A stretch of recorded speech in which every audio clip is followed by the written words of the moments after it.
Graças a Deus, irmãos, estamos aqui no seminário Fé e Ciência, certo? Qual será dirigido pela professora Gabriela. A chamada está sendo gravada e ficará disponível no YouTube da Igreja Presbiteriana do Brasil, em Juazeiro do Norte, certo? É uma realização da UMP, esse seminário, e desde já somos gratos a todos os que estão aqui na sala, né, assistindo, e aos que verão posteriormente. Vou pedir agora ao reverendo Marcos Aurélio, pastor da nossa igreja, que possa fazer a saudação dele, né, e nos levar em oração para que posteriormente possamos passar a palavra para a professora Gabriela. Quero aqui expressar a minha gratidão a Deus por este seminário, agradecer a Deus pela diretoria da UNP de Juazeiro do Norte, cuja irmãos que compõem a diretoria, Aurélio, presidente, o Tiago é o vice-presidente, o Josué é nosso secretário, o Samuel é o nosso tesoureiro, e sob aí a responsabilidade da UNP de Juazeiro do Norte, que esse seminário está acontecendo, né, nesses dias 12 e 13 de setembro, hoje, sexta-feira, e amanhã, na parte da tarde.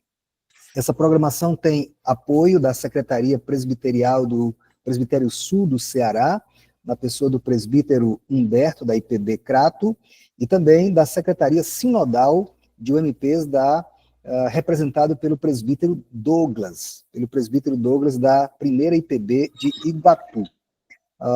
Então, nós entendemos, segundo a perspectiva da teologia reformada, que fé e ciência, embora sejam esferas distintas, não são domínios rivais, mas aliados sob o senhorio do nosso Rei e Salvador Jesus Cristo. A cosmovisão cristã reformada afirma que todo conhecimento verdadeiro tem a sua origem no próprio Deus, que manifesta em sua revelação especial nas Escrituras e na revelação geral na obra da criação. Não há contradição. Como bem dizia o nosso saudoso Adalto Lourenço, doutor Adalto, né? A ciência bem estabelecida e a Bíblia bem interpretada não se contradizem, mas caminham juntas de forma em parceria, porque Deus é o Deus da fé e é o Deus da ciência. Então, esse seminário tem essa proposta de equipar a Igreja do Senhor Jesus Cristo, de forma especial os nossos jovens, oferecendo ferramentas, oferecendo discernimento bíblico, científico, seguro, de que, de fato, nós estamos debaixo da orientação do Senhor Jesus, da sua palavra e da boa ciência. Nós louvamos a Deus pela vida da nossa querida irmã Gabriela, que já se apresentou lá no grupo, né? Ela é casada com o Caleb, mãe de 2 meninos e uma menina. Depois ela vai dizer os nomes desta galerinha aí. Ela mora nos Estados Unidos, mas ela é aqui de Juazeiro do Norte, né? Ela é paleontóloga com doutorado, sanduíche pela Universidade Federal do Ceará e também em Kentucky, nos Estados Unidos. Desenvolveu pesquisa de mestrado no American Museum e pesquisadora nos Estados Unidos, programa no YouTube que trata sobre cultura e ciência, no Respostas em Gênesis, né? A maior organização apologética do mundo. Então, nós estamos muito bem servidos aqui com essa serva de Deus que tem se dedicado ao conhecimento da palavra de Deus e a relação da fé e da ciência. Oremos ao nosso Deus. Quero agradecer ao Senhor por todos os participantes, todas as igrejas do presbitério, sínodos e irmãos convidados de várias partes do Brasil que estão conosco aqui no Seminário Fé e Ciência, realizado pela UMP Juazeiro do Norte. Oremos. Pai Celeste, nós louvamos o teu bendito nome, Senhor, pela realização desse seminário que visa equipar o teu povo, equipar os nossos jovens, ó Deus, dando ferramentas seguras, ó Deus, armas poderosas em Deus para destruir as fortalezas das mentiras, dos enganos, ó Deus, revestidos de ciência, quando na verdade, ó Deus, são sutilezas do inimigo, que muitas vezes, ó Deus, tem laçado tantas pessoas que não têm o devido preparo. Que o Senhor nos dê graça, ó Deus, para aprendermos nesse seminário, fortalecermos nossa fé e dar razão da esperança que há em nós. Abençoe, ó Deus, cada participante, os pastores que estão aqui, ó Deus, nesse seminário, os presbíteros, diáconos, oficiais da tua igreja, ó Deus, todos aqueles que estão aqui, ó Pai, com o objetivo de aprender do Senhor. Abençoe, ó Deus, a tua filha, a Gabriela, que o Senhor use, ó Deus, tudo que o Senhor tem ensinado para ela, que possamos, ó Pai, aprender juntos, segundo a tua boa e santa vontade. Derrame tua graça, tua sabedoria, ó Deus, que tenhamos, ó Pai, um encontro abençoador. Em nome do Senhor Jesus Cristo é que te oramos. Amém. Pronto. Amém. Amém, pastor. Professora, a palavra está com a senhora pode se apresentar e expor aí o conteúdo, certo? Ok, muito obrigada pelo convite da Igreja Presbiteriana, que tem uma história muito forte com a minha família, né? Meu avô, ele participou do plantar dessa igreja há muitos anos, né? Muitas décadas atrás. Então, eu não tive a alegria e a honra de conhecê-lo, mas me alegra muito esse convite, fico muito honrada por esse convite. É a segunda vez, né, pastor Marcos, estando com vocês, e eu fico muito feliz, de verdade, com essa oportunidade, esse privilégio que o Senhor tem dado para a gente conversar um pouquinho sobre isso. Então, vamos iniciar, que nós temos muita coisa para conversar, e eu queria dar um tempo também para vocês, para que a gente conseguisse conversar um pouquinho com algumas perguntas, né, depois. Então, vamos lá. Essa parte inicial, ela é muito importante, muitíssimo importante, e eu acredito que é a mais importante de todas, tá? Mesmo com toda a informação que vai ser colocada aqui, se vocês conseguirem sair com a informação que vai ser discutida, né, que vai ser conversada nessa primeira aula, e não quiser mais nem assistir às outras aulas, tudo bem, mas fiquem, tá bom? Se puderem, fiquem, porque vai ser muito importante vocês também entenderem um pouquinho mais sobre os outros assuntos, até mesmo para que, se tiver alguma dúvida, né, a gente tenha a oportunidade de conversar sobre elas. A primeira coisa que eu gostaria de falar para vocês é que todos nós temos uma forma de enxergar o mundo, todos nós temos uma maneira de ver as coisas. Então, dependendo do lugar onde você foi criado, da família, dos livros que você leu, de como você estudou, do que você estudou, você vai ter uma forma diferente de ver. Então, por exemplo, alguns aqui que são mães, né, são mães, pais, que são de uma outra geração, eles vão enxergar as coisas de uma forma diferente que nós, os filhos, vão enxergar. Eu sou mãe, então também enxergo algumas coisas diferentes do que os meus filhos enxergam. Todos nós temos essa perspectiva, essa visão. Funciona mais ou menos como se fosse óculos, né? Então, se eu pegasse e desse para vocês agora óculos escuros, né? Você coloca agora um óculos escuros aí onde você está. Você vai olhar ao seu redor e você vai achar um pouco escuro, né? Tá um pouco mais escuro. E não tem muita luz. Se eu desse para você um óculos com lentes vermelhas, né, com as lentes dos óculos vermelhas, vocês vão olhar ao redor e vocês vão pensar, nossa, mas está um pouco avermelhado aqui ao redor. O que foi que aconteceu? Na verdade, não está avermelhado. É apenas a forma como eu estou enxergando, é apenas a forma como eu estou vendo. É a minha perspectiva, não é a realidade. Não é a realidade, é apenas a minha perspectiva. Então, para esse óculos que é um pouco figurativo, né? Mas para esse óculos a gente dá o nome de cosmovisão, que é a visão de mundo, né? Cosmo, mundo, universo, e visão, a visão do mundo. Então, a cosmovisão, ela está embutida em nós, todos nós temos, e está baseada nos princípios, nos valores, nas ideias que nós temos, nos conceitos, nas definições que nós criamos, nas imagens que nós temos na nossa mente. E nós usamos isso em tudo. E nós usamos isso para interpretar todas as coisas. Vou dar um exemplo aqui para vocês.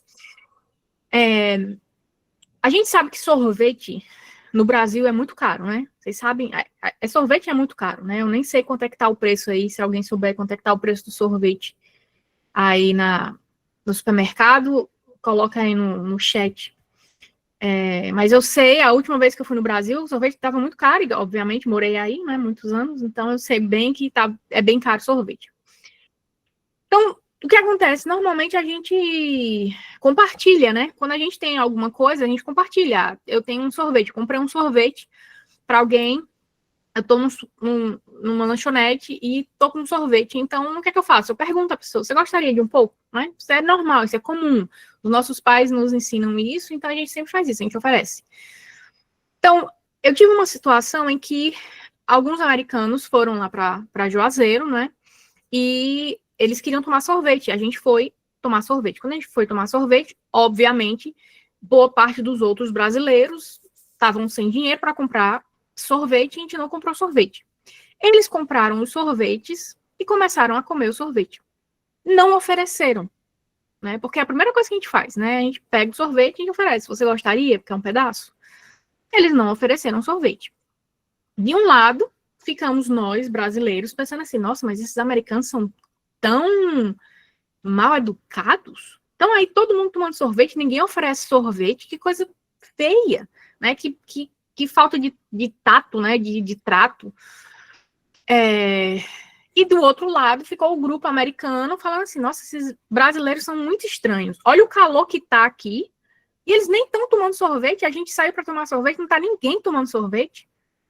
Então, nós estávamos pensando uma coisa, eles estavam pensando uma outra coisa. Quando eu vim aqui para os Estados Unidos, eu entendi a razão. Sorvete aqui é muito barato mesmo. Então, o que acontece? Quando alguém não está tomando sorvete, é porque não quer sorvete, tá? Então, na cabeça deles, foi assim, olha, eles não querem tomar sorvete. Não passou na cabeça deles a ideia assim, poxa, será que eles podem comprar o sorvete? Será que eles têm o dinheiro para comprar o sorvete? Né? Então, não passou na cabeça dele. Por quê? Porque dentro da cabeça do americano, sorvete é barato, todo mundo tem dinheiro para comprar, e isso não é um problema. Então, não precisa oferecer. Então, só para você ter uma ideia de como a gente parte de princípios diferentes, parte de perspectivas diferentes para interpretar o mundo ao nosso redor. E a gente precisa ter muito cuidado com isso, porque quando a gente vai interpretar o mundo, a gente precisa interpretar com uma certa cautela de perceber que eu estou interpretando aquilo ali de acordo com os meus valores, de acordo com os meus princípios, de acordo com a minha visão de mundo, com a minha perspectiva, com a minha cosmovisão. E eu preciso ter essa cautela. Primeiro, eu preciso estar ciente de que eu tenho uma cosmovisão, que todos nós temos uma cosmovisão. Eu tenho, vocês têm, todo mundo tem. E não é porque vocês são da igreja presbiteriana, né, no geral, aqui, que vocês têm a mesma cosmovisão. Não, porque são pessoas diferentes, criadas de forma diferente, vieram de lugares diferentes, com pais diferentes, com totalmente uma visão diferente das coisas. Então, nós todos temos uma cosmovisão, nós precisamos estar cientes disso. Isso é uma coisa que a gente não pode esquecer jamais. Eu tenho uma forma de enxergar o mundo. E essa forma de enxergar o mundo está ligada aos meus valores, aos meus princípios, a como eu fui ensinado, a minha vivência, as minhas experiências, meus conceitos. Tá ali. É como se fosse uma malinha que a gente levasse e colocasse na cabeça, tá bom? Então, nós todos temos uma cosmovisão, e como eu falei, cosmovisão é esse óculos, né? Que funciona para que a gente interprete. A gente olha através dele interpretando toda a realidade ao nosso redor. Então, essa ideia de que há uma neutralidade, isso é mentira, isso não existe. Não existe ninguém neutro. Não tem uma pessoa que vem para uma conversa, que vem para uma análise de forma neutra. Não tem. Todos nós, quando nós vimos para uma conversa, um debate, uma perspectiva, nós já vamos vir com essas ideias na cabeça, tá bom? Não tem como simplesmente tirar essas ideias da cabeça. Nós vamos vir. Mas quando nós estamos cientes que nós já temos essas ideias, isso faz com que a gente pare e pense assim, tá, mas essa minha ideia está correta? Mas se eu não estiver ciente disso, eu vou dizer, não, isso aqui é verdade e acabou, e ponto final, tá bom? Então, essa ideia de que neutralidade existe é uma mentira, ela não funciona, até mesmo porque se eu falo assim, olha, vamos agir com neutralidade, por que neutralidade, então? Neutralidade já é um óculos, é uma forma de enxergar o mundo, ok? Então, a gente precisa ficar muito ciente desse detalhe. Estou olhando aqui a minha colinha para não esquecer nada de falar com vocês. Então, quando teve esse convite, né, de participar, de fazer parte desse evento, desse curso, é importante dizer para vocês que a cosmovisão cristã, ela tem os seus óculos. E o que é essa cosmovisão cristã? O que é que tem nessa lente? Quais são as cores dessa lente de uma cosmovisão cristã? Né? Dentro de uma lente de uma cosmovisão cristã, a gente vai ter alguns aspectos muito importantes e que a gente não pode esquecer jamais. Jamais. Se nós queremos viver e enxergar as coisas de acordo com uma cosmovisão cristã, nós precisamos entender alguns princípios, alguns pedacinhos do que faz parte desses óculos, que é a cosmovisão. Primeiro, Deus é o criador e sustentador de todas as coisas. Esse é um princípio da cosmovisão cristã.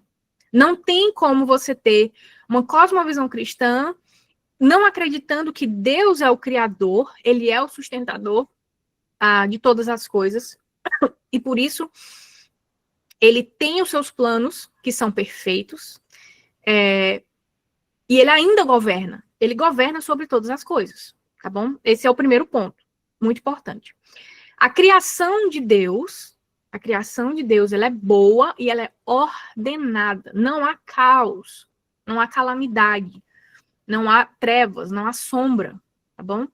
Isso é um dos princípios também. Terceiro princípio, o ser humano é criado à imagem e semelhança de Deus. Esse é o terceiro princípio de uma cosmovisão cristã. Quarta, houve a queda, e essa queda impactou o homem. Mente, corpo e coração. Cristo é o Redentor. Isso faz parte, isso é muito forte dentro de uma cosmovisão cristã. Cristo é o Redentor. Ele nos chama, esse é o sexto tópico, o sexto princípio, ele nos chama para viver de forma redentora. Nós temos uma esperança escatológica, esse é um ponto número 7. Nós temos uma esperança escatológica, ou seja, Cristo voltará e ele vai fazer tudo novo. Nós temos uma esperança escatológica. Todos esses pontos, eles estão baseados na palavra de Deus. E como palavra de Deus, o princípio da cosmovisão cristã é que os livros da Bíblia, 66 livros da Bíblia, eles são escritos, são a palavra de Deus escrita, eles são divinamente inspirados, inerrantes, infalíveis, supremamente autoritativo no que eles falam, suficiente em todas as coisas que ela ensina. Então, a palavra de Deus, ela é isso. Isso faz parte de uma cosmovisão cristã. Se você não acredita que a Bíblia foi divinamente inspirada, ou se ela não é inerrante, ou se ela não é infalível, isso não faz parte de uma cosmovisão cristã. Você tem uma outra cosmovisão, mesmo estando dentro da igreja. Então, esses são os pontos super importantes dentro de uma cosmovisão cristã. Dentro de um olhar dos óculos cristão, tem esses aspectos, que são 7, né? São 7 aspectos, mas que estão todos eles embasados em na palavra de Deus, porque é da palavra de Deus que nós entendemos que ele é criador e sustentador, que a criação foi feita de forma boa e ordenada, que o ser humano é criado à imagem e semelhança de Deus. A gente entende sobre o pecado, sobre a queda, que Cristo é o Redentor, que ele nos chama para viver de forma redentora e que há uma esperança escatológica. Então, são 7 pontos, mas que tem como cerne, tem como ponto específico e supremo, né, a palavra escrita de Deus, como inspirada divinamente, inerrante, infalível, supremamente autoritativa no que ela fala, suficiente em todas as coisas que ela ensina. Essa é a base de uma vida cristã. Essa é uma base de uma cosmovisão cristã. É fácil, né, entender esses aspectos que eu acabei de falar? Não, nem sempre. Porque nós somos caídos. Nós passamos por dificuldades, nós passamos por problemas, nós passamos por desafios de um mundo caído, né? E se nós não tivermos essa cosmovisão cristã bem certinha, bem forte em nós, no nosso coração, a gente pode desfalecer, né? Há uma grande chance de desfalecer. Então, por que eu estou querendo falar sobre essa parte da cosmovisão cristã? Porque, dentro da perspectiva, como o pastor Marcos estava falando, de uma igreja reformada, não apenas dentro dessa perspectiva de uma igreja reformada, mas uma perspectiva histórica de 1.800 anos, cerca de 1.800 anos da igreja do Senhor aqui na Terra, há essa mesma perspectiva de uma terra jovem, de uma terra de apenas cerca de 6.000 anos de idade. Há algumas questões cronológicas que fazem com que esse número de 6.000 chegue até 9.000, 10.000 anos, mas não passa disso. Não tem milhões de anos, não tem bilhões de anos, não. Então, essa é a perspectiva que eu gostaria de conversar com vocês sobre ela, e eu vou discutir, vou conversar alguns detalhes também sobre outras perspectivas, mas é essa que vai ser a ênfase, e a partir dessa, né, primeiro a gente conhece o que é verdade, para que a gente possa saber o que é a mentira. Então, é a partir dessa perspectiva que a gente vai partir. Aí você pode me perguntar assim, ora, mas como que eu sei... Se todos nós temos uma cosmovisão, né? Todos nós temos óculos que vamos enxergar as coisas de uma perspectiva assim, ali. Como que eu sei qual é a perspectiva correta? Eu poderia dar para você uma resposta mais simples, não simplista, simples, que é, bem, a perspectiva da cosmovisão bíblica. Mas eu também gostaria de adicionar nas ferramentas que vocês terão para conversar com outras pessoas, né? A perspectiva também é filosófica. Do como que eu sei uma cosmovisão é correta? Como que eu sei que a forma que eu estou enxergando o mundo é a forma correta? Primeiro ponto. Essa cosmovisão, essa forma de enxergar, ela precisa permitir que haja a possibilidade de conhecimento. E vou aqui explicar um pouquinho para vocês. Dentro da minha cosmovisão, eu preciso ser capaz de conhecer algo. Então, quando uma pessoa fala, assim, aconteceu já, né? De uma pessoa falar, eu estar falando sobre algum assunto e a pessoa falar, olha, verdade não existe. Bem, se a verdade ela não existe, então eu não tenho nenhuma habilidade de conhecer algo. Porque a verdade não existe. Então, não tenho como, eu não consigo conhecer nada. Eu não consigo discernir nada. Eu não consigo realizar nada, porque a verdade não existe. E o primeiro ponto, quando uma pessoa fala assim, olha, verdade não existe, é você perguntar, isso é verdade?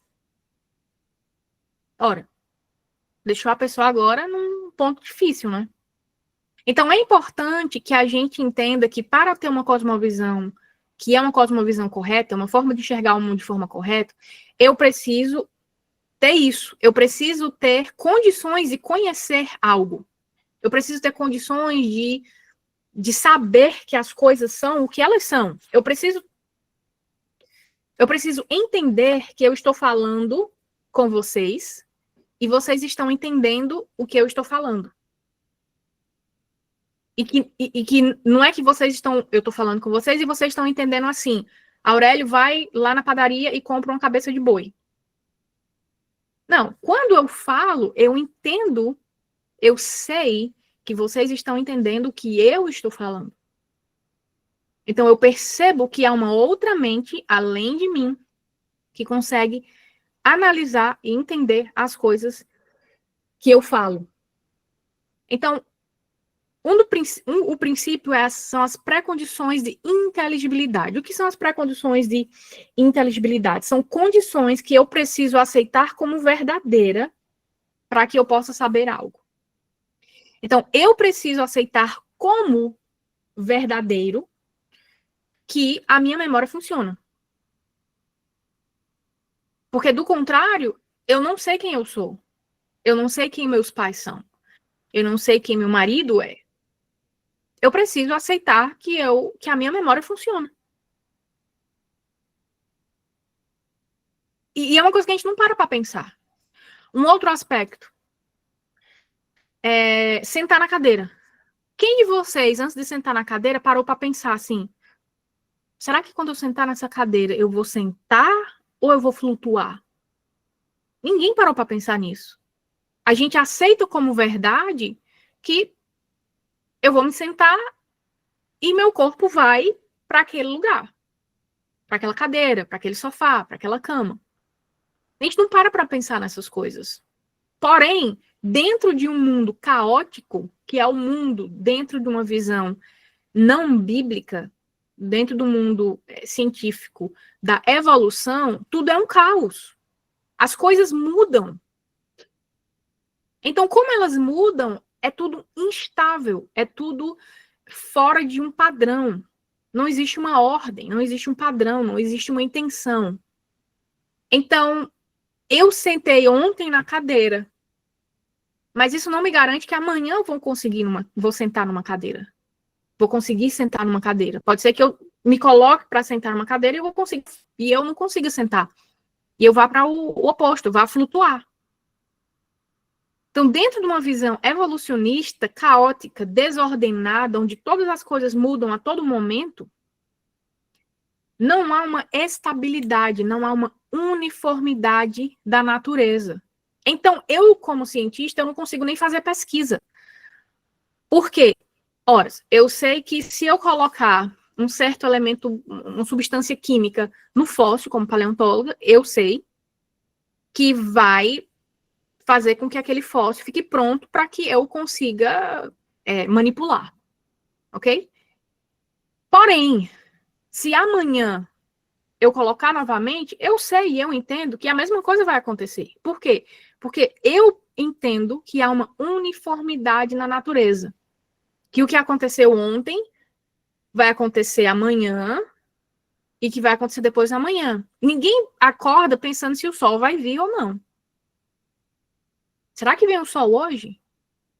Não, o sol todos os dias. Muitas vezes está escondido atrás das nuvens, né? Mas o sol está lá. Será que tem dia hoje? Será que tem noite hoje? Será? Não. Todos os dias tem sol, todos os dias tem lua, todos os dias tem dia, todos os dias tem noite. Isso é bíblico e esse padrão, essa uniformidade da natureza está descrito na Bíblia. Então, a gente não para pensar nesses detalhes. Viver numa semana de 7 dias. Todos nós vivemos numa semana de 7 dias, não é? Todos nós. Mas de onde veio essa ideia de 7 dias? De onde vem? Alguém pode me falar aí no chat? que é que vocês acham? De onde vem essa ideia de 7 dias? Enquanto eu bebo água.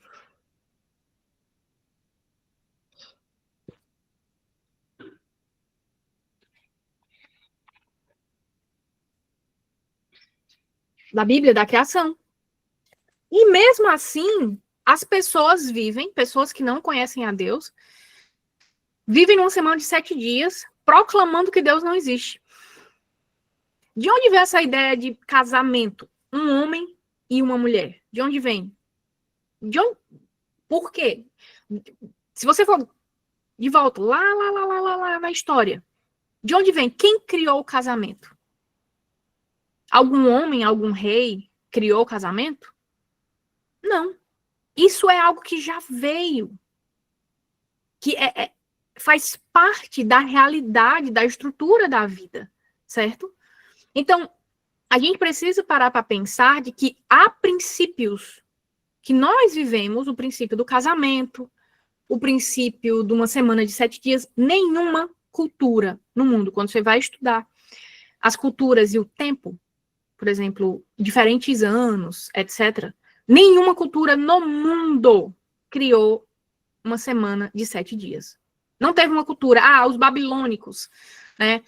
Os sumérios, né? Que são as primeiras civilizações. Não, o pessoal da Mesopotâmia, sei lá quem foi, mas na Mesopotâmia, que criou a ideia de uma semana de 7 dias. Não tem, não existe na história. Isso vem de Deus, isso vem da criação. E a gente vive numa semana de 7 dias achando que tá, tudo bem. Não, isso é um princípio bíblico, é um princípio cristão que Deus nos deu. Não apenas nos deu, mas ele criou, né? Ele criou e nos deu. Então, isso é muito importante. Todos nós precisamos entender esse aspecto. O outro aspecto, lógica. A lógica. Dentro de uma visão evolucionista, dentro de uma visão caótica, fora da Bíblia, de uma perspectiva terra jovem, de onde vem a lógica? Porque para explicar a lógica, eu preciso de lógica. De onde vem a lógica? A lógica não é matéria. Eu não consigo pegar, eu não consigo tocar, não consigo em lógica. A lógica não é material. De onde veio a lógica?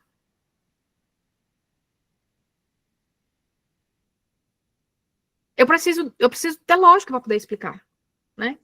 Então, a lógica veio do próprio Deus. Ela colocou em nós uma mente que consegue pensar, uma mente que consegue entender o mundo criado dele, que consegue entender a palavra escrita dele na Bíblia. Deus nos deu essa mente. E é por isso que ele nos manda, né, nos ordena usar essa mente, glorificá-lo, amá-lo com toda a nossa mente também, com todo o nosso entendimento. É igual um grande engenheiro, quando ele constrói um motor de carro, tudo que ele quer é que aquele motor viva, use o 100% de toda a estrutura que foi dada, né? Então, a mesma coisa de Deus. Deus quer que a gente use a nossa mente. Deus quer que nós venhamos a usar o que ele nos deu. A lógica parte de Deus. Eu tive uma experiência, já contei aqui para algumas pessoas, né, Natália, que está lá no meu grupo, Sulamita, vão conhecer essa história, mas eu tive um contato com um rapaz que era ateu, cresceu num lar cristão, aos 21 anos ele abandonou a fé, e há 4 meses ele tinha descoberto um câncer, né? Estava com câncer. Então, já estava bem, né? O corpo já estava bem machucado do câncer, né? Um rapaz de 21 anos, muito novo. E o pai, né? A gente vê normalmente a mãe, né? Indo atrás, né? Querendo, fala com meu filho e tudo. Mas o pai que veio para mim e falou, olha, fala com meu filho, conversa com ele. E eu fui conversar com ele. E eu perguntei, não queria conversar inicialmente, mas depois ele ficou um pouco mais aberto para conversar, e eu perguntei para ele assim, olha, a gente começou a conversa e a primeira coisa que ele disse foi assim: a Bíblia tem muitas contradições. Foi o que ele me disse. A Bíblia tem muitas contradições, ele falou. Primeira coisa. Eu falei, qual o problema? Qual o problema da Bíblia ter contradições? Ele se assustou. Não esperava que ela fosse falar isso. Eu falei, Qual o problema que a Bíblia tem contradições? A mentira é bom. A gente gosta de mentir para enganar as pessoas e manipular as pessoas. Qual o problema com isso? Aí ele falou, mas isso é errado. Eu falei, de onde você tirou o conceito de certo e errado? De onde você tirou o conceito de que mentir é errado? De onde? Porque dentro da tua visão de um mundo caótico, sem ordem, sem um Deus, sem uma referência, dentro do teu mundo, dentro da tua cosmovisão, qual o problema de mentir? Ele não sabia dar uma resposta. Por quê? Porque o nosso conceito de verdade, de mentira, de bom, de ruim, de mal, vem da Bíblia. A nossa moralidade vem da Bíblia. É por isso que nós sabemos o que é certo e o que é errado. E aí ele falou para mim assim, olha, mas isso não tem lógica. Aí eu perguntei, de onde vem a lógica? Porque dentro da tua visão de um mundo sem Deus, a lógica, na verdade, tudo que existe, não é? Dentro da tua visão do mundo sem Deus, tudo que existe é matéria. Mas de onde vem a lógica? A lógica não é matéria. De onde vem a lógica? Ele não soube responder, porque não tem resposta. Não há resposta. Porque a resposta que ele pode dar vem de Deus. Vem do próprio Deus. Então é esse o ponto. É que as pessoas, elas usam os princípios cristãos para embasar que Deus não existe. E a gente precisa lembrar essas pessoas que elas estão usando os princípios de Deus, os próprios princípios de Deus. Então, o próprio fato dela usar o que vem de Deus já demonstra que Deus existe. Então, isso é muito importante. Quando alguém chegar para você e falar, olha, Deus não existe, primeiro, a gente tem que lembrar uma coisa. Todos nós sabemos que Deus existe. Como que a gente sabe disso? Ora, a Bíblia fala, Romanos 1. Não é uma questão da mente, é uma questão do coração. Mesmo tendo conhecimento sobre Deus, não glorificaram. Mesmo tendo conhecimento, não glorificaram. Não é um problema da mente, é um problema do coração, que não quer se arrepender, que não quer se render ao senhorio de Cristo. Então, esse é o primeiro ponto. Segundo, a Bíblia fala, diz o tolo, não há Deus, em Salmos. Diz o tolo, não há Deus. Então, qualquer pessoa que fala Deus não existe é um tolo. É um tolo. Lá em Provérbios, explica como que a gente trata um tolo. Tá bem? Então, é muito importante que a gente, quando a gente escuta isso, a gente não, trema e se preocupe, fique amedrontado. E agora eu preciso de estratégias, de meios para provar que Deus existe. Não precisa. Todos nós sabemos que Deus existe. Todos nós. O próprio Deus colocou isso, está em vários versículos, em vários livros diferentes da Bíblia, falando que o próprio Deus colocou isso na mente e no coração do homem. Então, isso é algo que não é real, não é verdadeiro. Quando a pessoa fala, olha, Deus não existe, ela pode estar falando assim, olha, eu não quero que Deus exista. Eu tive uma outra experiência com meu professor durante o doutorado, que na frente da turma ele perguntou, se eu acreditava em evolução, e eu falei que não. E ele ficou muito agitado, muito chateado com isso. E ele era tinha o tom da pele bem clara, né, ele começou a ficar bem avermelhado, né, rosado, assim, de tanta raiva que ele estava. E eu perguntei assim, professor, por que o senhor está com raiva? O senhor está com raiva de quem? Se Deus não existe, qual é o problema? Se Deus não existe, qual é o problema? Por que você está com raiva? Está com raiva de quem? Se não existe.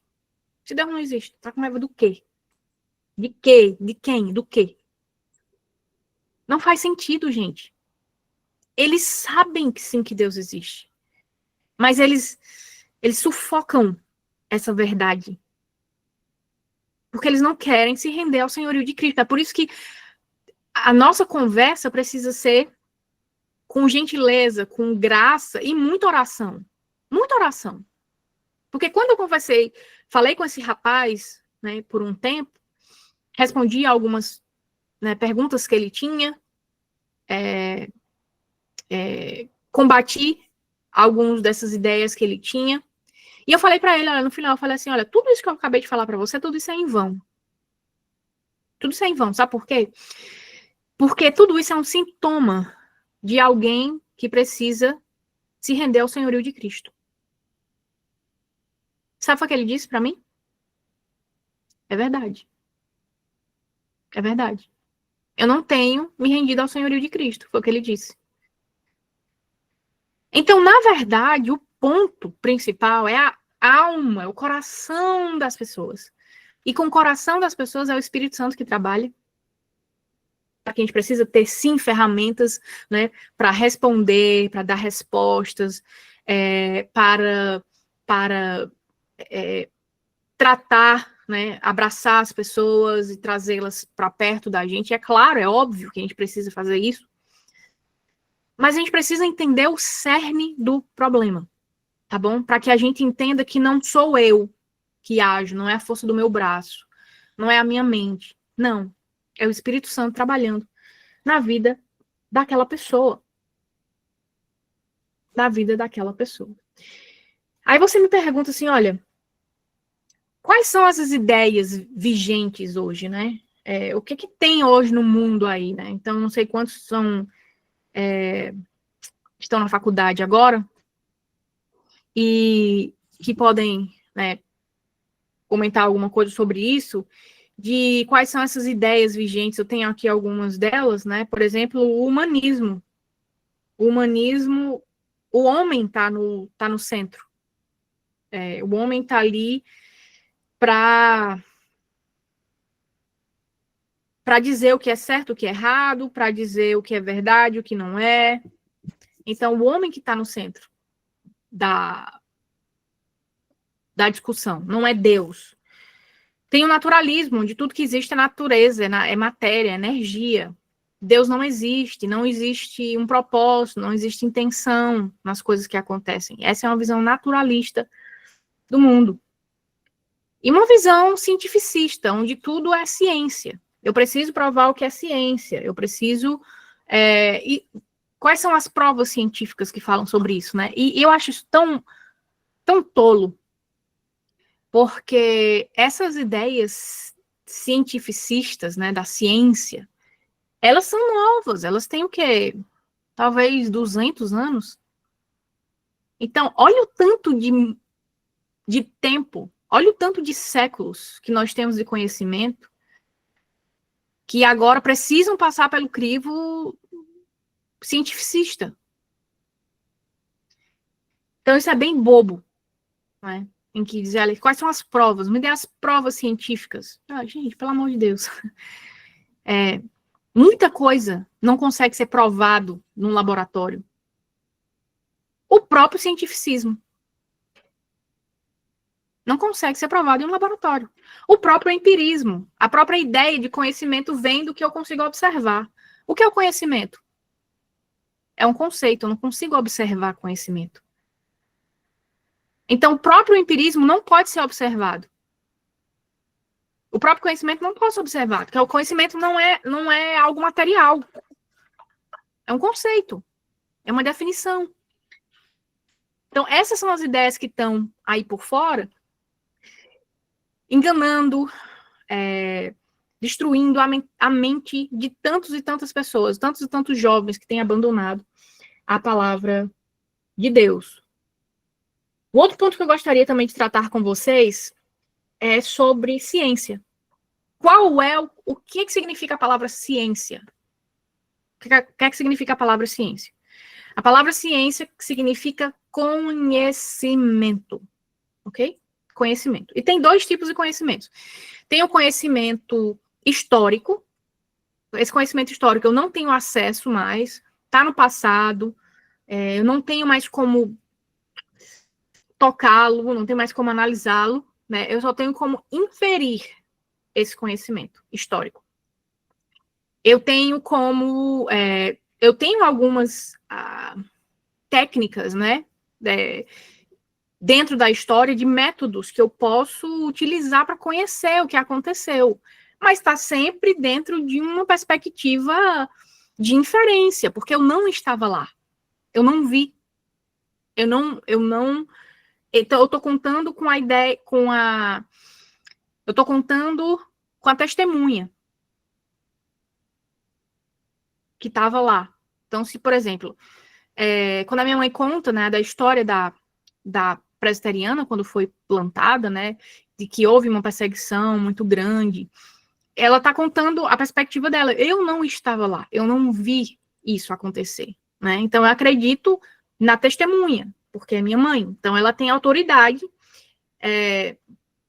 que foi desenvolvida, né, pelo fato não apenas dela ser minha mãe, mas pelo caráter e integridade dela, que me faz confiar. Então, eu confio nessa testemunha. Eu confio no testemunho dessa pessoa, né, do que ela me conta. Mas, de novo, eu não estava lá. Isso é conhecimento histórico, tá bom? Você tem que confiar na pessoa que está contando a história. E tem o conhecimento observacional, que é o que eu consigo observar. Eu observo, eu testo, eu repito, e tá ali, tá bom? Então, são dois aspectos dentro da ideia de ciência. Ciência significa conhecimento. Conhecimento. Não tem nada a ver com uma questão de método científico. Isso aí é uma outra definição da ciência. Ciência pode ser também ferramentas, tá bom? Mas a definição da palavra ciência significa conhecimento. Então, é muito importante que a gente entenda isso, porque a gente escuta muito essa ideia de que a ciência diz isso, a ciência fala isso, a ciência fala aquilo. Ciência não fala, ciência é um conceito. Quem fala são os cientistas, não a ciência, tá? Isso é chamado de uma falácia lógica. Parece verdade, mas não é. Porque ciência não fala. Então, quando alguém chega para você e fala assim, olha, mas a ciência diz... Não, ciência não diz nada. Se ciência está falando, é porque você está escutando, o negócio está muito ruim, tá muito bom na sua cabeça, não. Tá bom? Ciência não fala. Ciência é um conceito. Então, a gente precisa ter muito, muito claro isso. Um outro ponto também muito importante é o que é um fato e o que é uma evidência. O que é um fato? O que é um fato? Um fato eu consigo tocar, eu consigo pegar, eu consigo ver, eu consigo analisar, tá aqui, tá bom? Uma evidência, ela é uma interpretação do fato. Então, por exemplo, se eu tenho um fóssil aqui na minha mão, tá? O fóssil eu consigo ver, pegar, sentir, cheirar, tá aqui na minha mão, o fóssil, tá bom? Esse fóssil, ele pode ser interpretado como é um resultado do dilúvio, ou é o resultado de milhões de anos. Mas o fato é o mesmo, o dado é o mesmo. Tá aqui o fóssil. Veio de um dilúvio ou veio de milhões de anos, isso são evidências, são interpretações. E é muito importante que a gente aprenda a separar o que é um fato, o que é um dado, do que é uma interpretação. Porque, do contrário, a gente não vai saber, a gente vai misturar tudo. Ok? Então, isso é muito importante que a gente separe. O que é um fato? O que é o fato? e o que é uma evidência, o que é uma interpretação daquele dado. Esse é um ponto também que eu gostaria de falar para vocês. E, concluindo, tá bom? Eu não quero passar muito do meu tempo para não bagunçar tudo, né? Já que a gente começou um pouquinho mais tarde, por causa das questões técnicas aqui. Então, por que eu preciso estudar Gênesis? Por que eu preciso estudar sobre Gênesis? Bem, primeiro porque Gênesis também é a palavra de Deus, né? A gente vê muitas pessoas assim se debruçando em outros livros, e Gênesis, a gente já lê rapidinho assim, já deixa quieto, né? Bem, primeiro ponto, por que a gente precisa estudar Gênesis? As estatísticas têm mostrado que cerca de 80% das pessoas que vão para um ambiente acadêmico, elas deixam a fé. Isso é estatística, ok? São os números que estão sendo mostrados. Então, apenas 2 permanecem na igreja. 2. Existem muitas estatísticas, né? 2004, 2009, tem várias estatísticas. Mas as mais novas é isso. 70%, 80% deixam de caminhar com Deus, né? Deixam a igreja. Mas é muito importante que a gente entenda que esse deixar de caminhar com Deus não aconteceu com 16, 17, 18 anos, não. Começou com 9 anos de idade. 10 anos de idade. Tá? Então, essas estatísticas, elas mostram que essas pessoas, elas começaram a abandonar a fé muito cedo. Muito cedo. Por quê? Porque elas começaram a ter perguntas que não tinham respostas. Elas começaram a ver muita hipocrisia. Por exemplo, a hipocrisia de que, olha, acredita em Jesus, acredita em Deus, mas tem coisa na Bíblia que não precisa acreditar, não é tão daquele jeito que foi escrito, não, tá bom? É de um outro jeito. Quando Deus fala que Deus criou todas as coisas em 6 dias, não é bem assim que ele está falando, não. Aí você para assim, poxa, mas como é que eu vou acreditar numa pessoa se eu não acredito no que ela fala? Para pensar um pouquinho. Eu sei, eu acredito na Bíblia em partes. Então, você não acredita. Porque olha, a primeira página, pega a primeira página da tua Bíblia. Tá? Gênesis 1, 2 e um pedacinho do 3. Primeira página da Bíblia. Se alguma coisa estiver errada naquela única página, todo o resto está errado. Todo o resto da Bíblia está errado. Sabe por quê? Porque Gênesis de 1 a 11 é a base para toda a Bíblia. De onde vem a ideia de pecado? Gênesis 1 a 11. De onde vem a ideia de casamento? Um homem e uma mulher. Gênesis de 1 a 11. De onde vem a ideia de uma semana de 7 dias? Gênesis de 1 a 11. De onde vem a ideia sobre redenção em Cristo Jesus? Gênesis de 1 a 11. De onde vem a ideia de que homem e mulher, eles são diferentes e por causa disso eles têm funções diferentes, como Paulo vai usar o próprio Gênesis de 1 a 11 para amparar essa questão até mesmo da submissão da mulher. Gênesis de 1 a 11.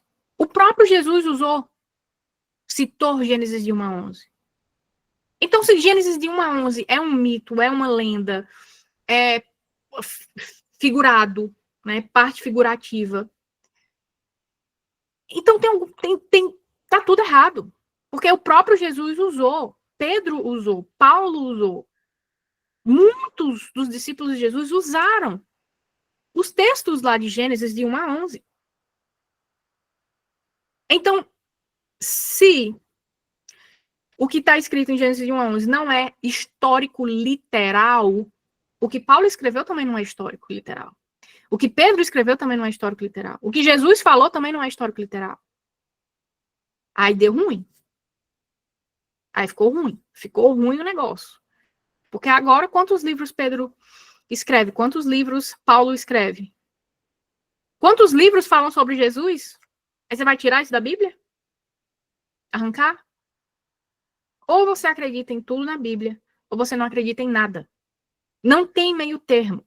Ou ela é divinamente inspirada, inerrante, infalível, supremamente autoritativa, suficiente em todas as coisas que ela ensina, ou ela não é nada. Ok? Então, esse é o ponto importante. Nós precisamos entender Gênesis. Nós precisamos estudar sobre Gênesis. E nós precisamos ensinar nossos filhos sobre Gênesis como história, ok? Como história. Não tem a coisa da escola e a Bíblia, não. Tá tudo misturado. O fato de nós termos uma mente que consegue pensar matemática foi porque Deus nos deu. O fato que a gente fala idiomas diferentes foi por causa da Torre de Babel. O fato de que os continentes estão todos separados foi por causa do dilúvio. O fato de nós morrermos, ficarmos cansados, adoecidos, foi por causa do pecado. Não pode haver separação. Tem que estar tudo integrado para ensinar os nossos filhos. É como fala lá em João 3,12. Ora, se vocês não entendem das coisas que eu falo, das coisas terrenas que eu estou falando para vocês, como é que vocês vão entender essas coisas celestiais? Como? Então, isso é muito importante, estudar Gênesis. Porque o debate, ele é sobre a autoridade da palavra de Deus. Ou ela é autoridade no que ela fala, ou ela não é nada. Isso, como a Natália falou. Se Gênesis de 1 a 11 é mito, né? Toda a Bíblia está comprometida. Tudo. Está tudo comprometido. Acabou. Então, deixa quieto, vai viver tua vida. Ou você acredita em tudo, ou você não acredita em nada. Não tem como acreditar em pedaços, porque isso é inconsistência. De novo, o debate é sobre a autoridade da palavra de Deus. Ou ela é verdade toda, capa a capa. Ou ela é verdade, ou ela não serve para nada.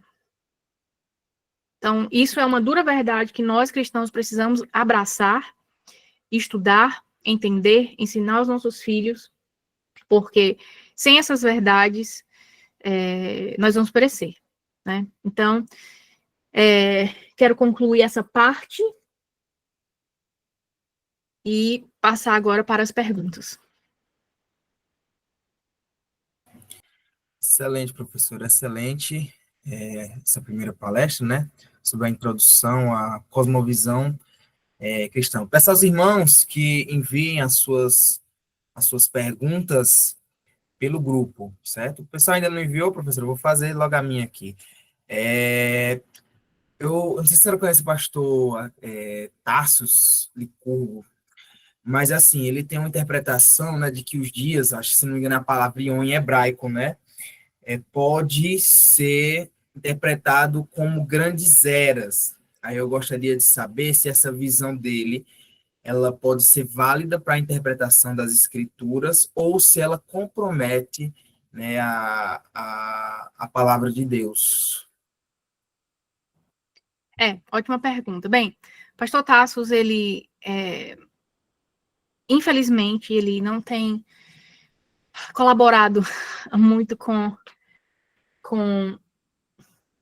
os princípios que nós entendemos que são bíblicos, né? A palavra Yom, ela é mencionada no Antigo Testamento cerca de 2.100 vezes. 2.100 vezes. Em todas elas, quando ele tem esse Yom, tá com números, com numerais, né? Primeiro, segundo, 1, 2, 3, né? Com numerais. Quando tem dia e noite, sempre é a ideia de 24 horas. E mesmo quando não tem essa ideia de 24 horas. Então, a gente nunca para pensar, Jonas ficou 3 dias na barriga do grande peixe. Foram 3 dias ou foram 3.000 anos? Que o pessoal usa lá, né? Aquele texto lá, 1 Pedro. Ninguém pensa assim. A palavra dia, ela só é questionada em Gênesis de 1 a 1. E por quê? Por 1.800 anos, cerca de 1.800 anos, esse era um entendimento geral da Igreja de Cristo na Terra, de que a Terra foi criada, né, há cerca de 6.000 anos, que a palavra Yom significa um dia de 24 horas, que quando lá em Gênesis 1 fala sobre os dias da criação, aqueles dias são dias de 24 horas. Então, esse era o entendimento por cerca de 1.800 anos. Esse era o entendimento da igreja. Esse era o entendimento não apenas da igreja, no sentido da igreja eclesiástica, né? Mas dos cientistas. Por exemplo, você tem livro, eu até postei lá no grupo, né, Natália, 2 livros, um do, esqueci o nome dele, o outro era de Carlos Linneu, por exemplo. E ele fala, primeira parte do livro, ele fala, ele escreve uns salmos, ele honra a Deus, né? Ele honra a Deus ali, e coloca um versículo da Bíblia. Então, os cientistas, né, por cerca de 18 séculos, eles eram, na sua maioria, pessoas cristãs, pessoas que aceitavam uma terra um dia, né, de 24 horas, citado lá em Gênesis, uma terra jovem, de cerca de 6.000 anos, 7.000 anos, chegando até 10.000 anos, mas, assim, claro, nunca milhares de anos, e uma terra que passou por um dilúvio global, não era local, um dilúvio global. Esse era o entendimento por cerca de 18 séculos, 1.800 anos. No iniciozinho, né, do século XIX, ali no meio do século XIX, foi quando esses questionamentos começaram a vir de pessoas que não acreditavam em Deus, que não acreditavam nos princípios bíblicos, que simplesmente começaram a criar essa ideia de que não, Deus não existe, então as coisas foram criadas por acaso, dentro de uma perspectiva evolutiva, e a partir disso, isso que a gente vai ver, isso é a história, né? É a história, por exemplo, quando você vai ver a história de como isso entrou na igreja, você vai ver alguns pastores que a razão pela qual eles trouxeram essas ideias para dentro da igreja foi porque eles queriam fazer com que a igreja se tornasse mais palatável, que o ensino da igreja se tornasse mais açucarado para as outras pessoas. Então eles falaram, então vamos pegar essa ideia nova de que a Terra tem milhões de anos e vamos adicionando aqui na Bíblia e vamos tentando encaixar ela na Bíblia. Aí vem a teoria do hiato, né, e a teoria do hiato tem várias versões, né, tem cerca de 5 versões da teoria do hiato. A primeira versão é que tem um hiato, né, que tem um tempo entre Gênesis, do capítulo 1 de Gênesis, entre o versículo 1 e o versículo 2, tem um hiato, tem outros hiatos ali no meio, tem outros hiatos até mesmo quando Adão estava lá no Jardim do Éden, ele passou milhares de anos, milhões de anos lá no Jardim do Éden, então esses hiatos, eles são vários. Então a ideia foi justamente essa, esses pastores trouxeram essas ideias, tentaram encaixar na Bíblia, para que o ensino da palavra de Deus tornasse mais palatável, mais aceitável para a comunidade local, mais fácil de ser abraçada pela comunidade local, que estava recebendo essas ideias, então eles queriam dizer, já que estão colocando essas ideias aí na praça, vou trazer para a igreja também, para que as pessoas venham para a igreja, né? Mas eram ideias que simplesmente, agora, para que vocês tenham uma ideia, de onde vem esse pensamento de milhões de anos? Bem, ele começou mais ou menos ali no finalzinho do século XVII, quando uma das pessoas decidiu pensar assim, olha, a Terra era muito quente, a Terra foi feita muito quente, e até a temperatura que nós estamos hoje, ela esfriou muito. Quanto tempo ela esfriou? 73.000 anos. Em um dos livros ele colocou 73, outro livro colocou milhões de anos. Da cabeça, tá? Veio da cabeça. Século XVII, século XVIII, ali. Uma outra pessoa veio e disse assim, olha, não, a Terra ela é formada por grãos muito pequenininhos Então, até esses grãos bem pequenininhos se juntarem, se juntarem, se juntarem, se juntarem, se juntarem, se juntarem e se tornarem um continente, nossa, isso leva muito tempo. Quanto tempo? Mas muito tempo. Então, até o final do século, até o final já do século XIX, a Terra já era datada com milhões de anos. Já se tinha uma perspectiva das pessoas que a Terra tinha milhões de anos. Por quê? Porque essas pessoas começaram a pensar assim, a Terra é muito velha, a Terra é muito antiga, da cabeça delas, tá? Da cabeça delas. Você lê o livro delas, eu tenho até um livro, quem quiser ter acesso a ele, me manda mensagem depois lá no Instagram, ou entra no meu grupo VIP lá do WhatsApp, que eu mando para vocês. No livro, assim, não tem nada, é tudo da cabeça, não tem nada de metodológico, não tem nada de científico, não tem nada. Então, até o final do século XIX, a Terra já era datada com milhões de anos. O método de datação só é criado no século XX. Então, essas ideias de milhões de anos vêm muito antes dos métodos de datação, que eu vou explicar para vocês amanhã. Tá bom? Então, a base, infelizmente, do pastor Tassos, ele tem uma base cientificista, onde ele está fazendo a mesma coisa que esses pastores fizeram lá no século XVIII. Pegando isso que está na praça, tentando encaixar dentro da palavra de Deus, com o objetivo de que a verdade de Deus se torne mais agradável às pessoas, né? Aos cientistas. Cerca de 80% a 90% de tudo que a gente tem de ciência hoje foi feito por cientistas cristãos. E não acreditava em nada disso. Nada disso. Excelente, professora. Vou ler aqui na ordem, né? O irmão Efraim fez aí no chat, né? Era no grupo, mas ele foi o segundo. A pergunta dele está aí no chat. Como podemos entender a realidade na perspectiva bíblica e cristã? Essa é a pergunta do nosso irmão Efraim. Bem, como a gente pode entender a realidade na perspectiva bíblica cristã? A partir da Bíblia. A partir do que a Bíblia fala, né?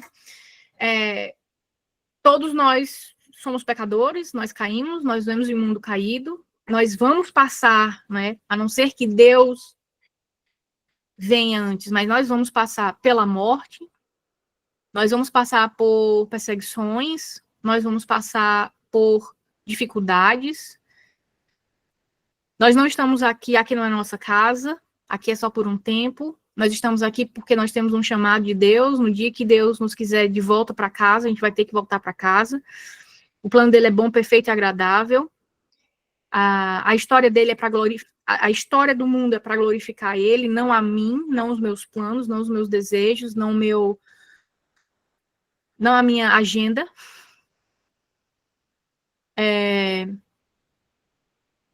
A partir da Bíblia. Conhecimento da Bíblia. Conhecimento da Bíblia. A realidade, ela só é real por causa de Deus. Se Deus não existir, a gente está vivendo uma Matrix. O que nos garante que nós não estamos vivendo uma Matrix? Né?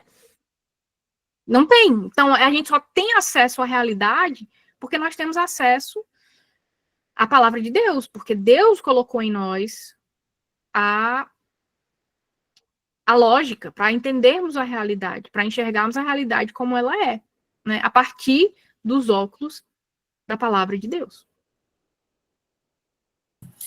Excelente, professora. Professora, estão perguntando aqui sobre alguns assuntos que eu acho que possivelmente a senhora vai falar depois, certo? Deixa eu dar uma olhada aqui no grupo. Aí tem a pergunta da Emily, que é a próxima. Ela pergunta como explicar mais sobre a relação, né, da separação dos continentes com o dilúvio.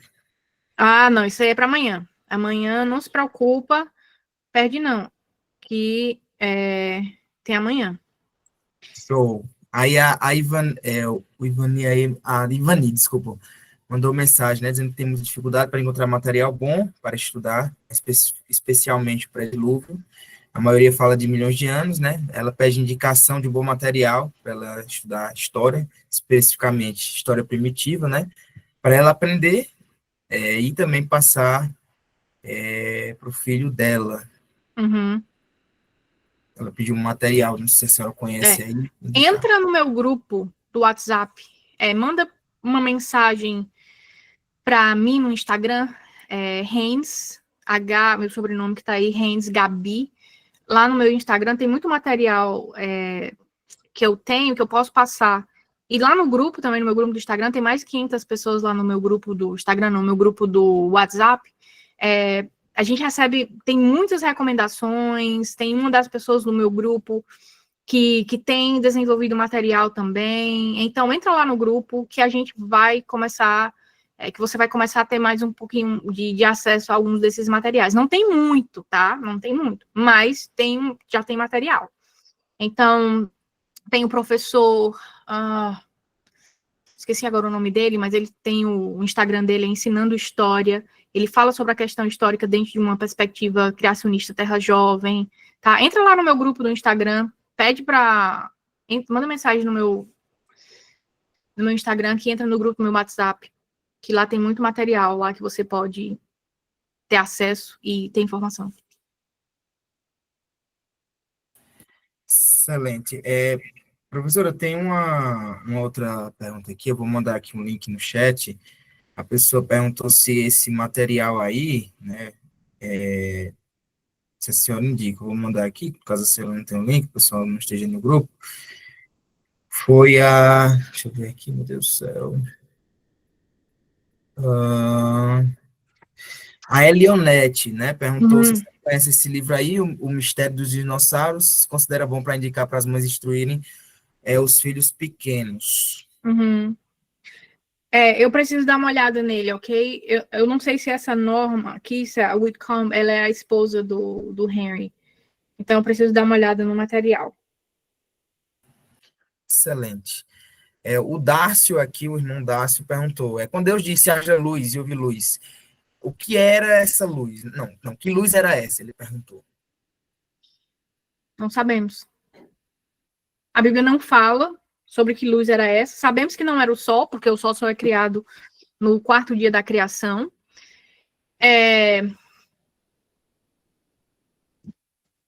Não sabemos. Há alguns estudos que falam sobre que há luz no universo, né? Que há fontes de luz no universo, mas não temos como saber. Tem muitas coisas que a gente não vai conseguir saber. Assim como, por exemplo, o fato das plantas terem sido criadas no dia 3 e o Sol é criado apenas no dia 4. Como que essas plantas viveram, né? Durante esse dia sem Sol? Bem, tinha uma fonte de luz ali, mas nós não sabemos, a Bíblia não fala, né? Que fonte de luz é essa? Então, nós não sabemos. Ok. A próxima que é da Natália Brendler, ela diz assim, Davi se converteu no fim da vida e se arrependeu dos seus ensinos. Você tem informação sobre isso? Não, isso é verdade ou lenda, né? Ela está perguntando. Já ouvi vários pastores afirmarem. Não, a informação que eu tenho é que realmente é apenas uma lenda, né? Mas nós esperamos, eu pelo menos espero, desejo muito que os seus últimos minutos, segundos de vida, né, ele tenha encontrado o Senhor, porque ele conhecia a palavra de Deus, Darwin ia ser pastor também, ia para o ministério. A filha dele, Anne, se eu não estou enganado o nome dela, faleceu, ela era novinha, tinha uns 9 anos de idade, 7, 8, 9 anos de idade, ela faleceu, e isso fez com que ele ficasse muito fraco na fé, né? E aí ele caminhou de forma a não aceitar, né, que Deus teria feito isso. Então, oro que nos últimos minutos de vida dele, ele tenha, né, o Senhor Deus tenha o encontrado. Mas a informação que eu tenho aqui é apenas uma lenda mesmo. Excelente. O irmão Vitor, né, da Primeira Igreja de Vaza Alegre, ele perguntou o seguinte, minha dúvida é como a gente pode responder e lidar com os cristãos que dizem falsamente que Deus guiou o Big Bang. Bem, Dentro de uma visão evolucionista, não há um guia, não há intenção, é apenas caos. Então, qualquer pessoa que venha e fala, olha, Deus guiou o Big Bang, você precisa dizer, olha, dentro de uma visão evolucionista sobre o Big Bang, não há intencionalidade. Não há propósito. Não há propósito no Big Bang, não há propósito na história, não há. Isso não existe. Então, é um misturado que não faz nem sentido dentro de uma visão evolucionista. Tá? Primeiro ponto. Segundo ponto é que o quê? Dentro de um mundo caótico, de uma explosão, de um Big Bang, que é a lógica? Porque se o mundo foi criado a partir de uma explosão guiada por Deus, que é o que essa pessoa acredita, né? O mundo foi criado no caos. Mas de um caos guiado por Deus. Olha que bagunça teológica é essa. Como é que eu vou misturar Deus com caos? Como é que eu vou misturar Deus com desordem? Deus não é um Deus de desordem. Deus não é um Deus do caos. Teologicamente falando, isso não faz sentido nenhum. Nenhum, zero. E agora um aspecto, como eu falei para você, dentro desse mundo caótico que foi criado, guiado por Deus, o que é a lógica? A lógica é caos também, é desordem. A desordem faz parte do plano de Deus. Deus é um Deus desordenado. Deus usa a desordem para criar algo. Dentro de um aspecto, é muito interessante isso quando a gente começa a parar para pensar. Dentro de um aspecto de hierarquia filosófica da verdade, a gente primeiro passa pela ordem. Tem a ordem, que é a ordem hierárquica da transcendência. Dentro da ordem hierárquica da transcendência, primeiro a gente passa pela ordem, depois a gente passa pela bondade, depois a gente passa para a verdade. Então, a verdade é o último degrau dessa transcendência, daquilo que é além de nós, que vai para além de nós. Então, se a gente tem um Deus desordenado, como é que se consegue acessar a verdade? Não tem verdade em desordem. Não existe verdade em desordem. Então, primeiro, essas pessoas estão usando ideias de homens misturando com a Bíblia. Elas estão interpretando a Bíblia de acordo com o olhar do homem. Um dos aspectos muito importantes de interpretação bíblica é que a Bíblia interpreta a Bíblia. Acabou-se. Tá aqui, eu fico em Eduarda. Eduarda tinha perguntado assim, né? A existência de gigantes após o dilúvio seria interpretação simbólica ou eles pararam de existir após o dilúvio? Essa é a pergunta. Não existe depois do dilúvio, não. Porque Davi lutou com um gigante, né? Então, ali os filisteus, eles tinham, né, gigantes, a terra dos gigantes ali. E essa parte dos filisteus, ela vem depois do dilúvio, pós-dilúvio. Pós-dilúvio, pós-Torre de Babel. Então, não é simbólico, não. Não é simbólico. É real, é histórico, literal. Sim. Sim. Tinham gigantes, sim, na Terra. Não apenas, né, fala nesse texto de Golias, mas em outros textos da Bíblia também falam sobre essa questão da existência de gigantes, né? Então, não é simbólico, não. Eles existiram pós-dilúvio, pós-Torre de Babel, sim, com certeza. Excelente. O Flávio aqui, ele mandou um texto bastante longo, mas resumindo aqui, eu dei uma lida, ele fala, né, das diversas ideias humanistas, né, nas quais o homem, né, passa a ser o centro, né, de tudo, isso é influência da Revolução Francesa, do iluminismo, e tudo, a sociologia, né, tal. Aí ele falou assim, né, gostaria de saber como podemos combater essas ideias humanistas, né, que hoje permeiam as igrejas. Essa é a pergunta dele. Bem, primeiro que a gente precisa entender que quem está no centro é Deus, né? Não é o homem. E o humanismo, ele coloca o homem como centro, né? Uma das definições do humanismo é que não precisa ter uma separação de um poder transcendente, né? No caso do próprio Deus. Porque quem dita o que é verdade é o homem. Então, pela própria definição do humanismo, Deus é desnecessário. Então, não tem por que ter humanismo dentro das igrejas, não faz sentido. Porque, ora, se Deus é desnecessário dentro da igreja, então não tem para que existir igreja, né? Mas essa é uma questão muito forte, principalmente dentro